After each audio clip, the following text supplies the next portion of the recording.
नमस्कार झारखंड में आपका स्वागत है। मैं राहुल आपके साथ। सुशांत सिंह राजपूत सुसाइड मामले में ईडी आज पूछताछ रिया चक्रवर्ती से करने वाली है, जो रिया चक्रवर्ती मुख्य अभियुक्त बनाई गई हैं।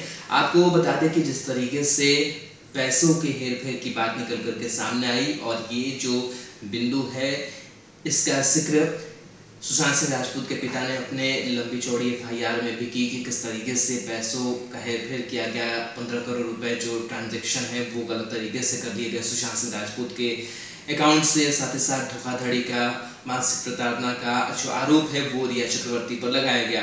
ईडी जो है मनी लॉन्ड्रिंग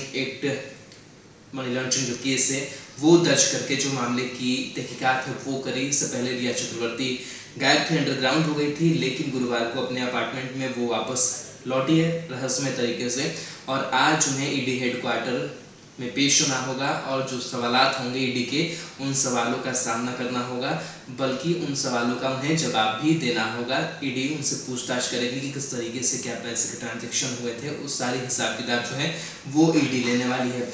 इससे पहले आपको बता दें कि रिया के पहले गुरुवार को उनके करीबी सैमुअल मिरांडा से ईडी ने पूछताछ की थी।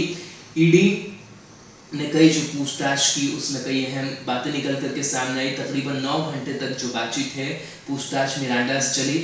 माना जा रहा है कि मिरांडा से मनी लॉन्ड्रिंग के मामले में कई अहम जानकारियां हासिल की है। अब बारी रिया से पूछताछ की है। प्रवर्तन निदेशालय यानी कि ईडी ने रिया चक्रवर्ती को ईडी हेडक्वार्टर पहुंचने का समन भेजा है। रिया चक्रवर्ती से ईडी पूछताछ करेगी। सुशांत सिंह राजपूत के बैंक खातों से की गई लेन देन के मामले में रिया से पूछताछ होगी। ईडी ने अब तक रिया चक्रवर्ती के चार्टर्ड अकाउंटेंट से जो पूछताछ की है उसमें कई अहम जानकारियां उसके हाथ लगी है।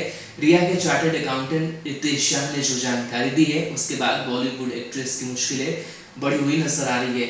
आपको बता दें कि सुशांत सिंह राजपूत के पिता के सिंह ने पटना के राजीव नगर थाने में जो एफआईआर दर्ज कराई उसमें रिया चक्रवर्ती के खिलाफ 15 करोड़ की हेराफेरी की शिकायत दर्ज की गई। इसी मामले को लेकर ईडी के कान खड़े हुए और उसने मनी लॉन्ड्रिंग एक्ट के तहत जो मामला है वो दर्ज किया और जांच शुरू की।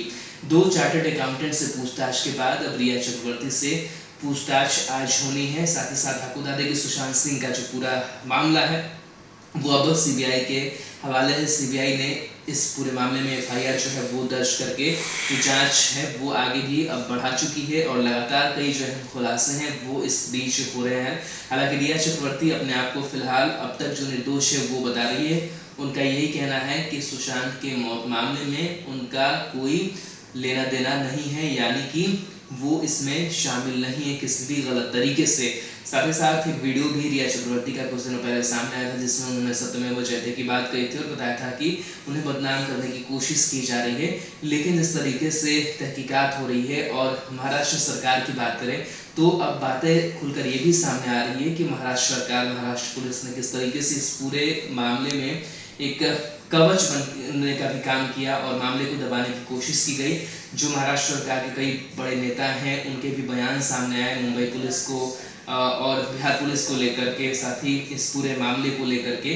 तो कहीं ना कहीं यही कहा जा सकता है कि बचाव करने की भी पूरी जो कोशिश है वो चलती रही, लेकिन अब जो एक एक परत दर परत है वो खुलती हुई दिखाई दे रही है और अब सीबीआई के हवाले ये जांच है उसमें तेज तरार जो अफसर हैं वो शामिल है और उम्मीद पूरा देश यही जता रहा है, भरोसा यही जता रहा है कि जो सीबीआई है वो बहुत जल्द इस मामले की जांच करेगी। जो गुनहगार होंगे उसे वो सामने लाएगी और उन्हें सजा दिलाई जाएगी। साथ ही साथ रिया चक्रवर्ती की बात करें तो रिया चक्रवर्ती के जो कॉल डिटेल्स में कई जो खुलासे हैं वो भी निकल करके सामने आए हैं। साथ ही साथ ये भी हुआ है कि रिया ने जो सुशांत के नंबर थे वो ब्लॉक कर दिए थे, जो अनबन था दोनों के रिश्तों का वो चला था, तमाम चीज़ें वो चल रही थी।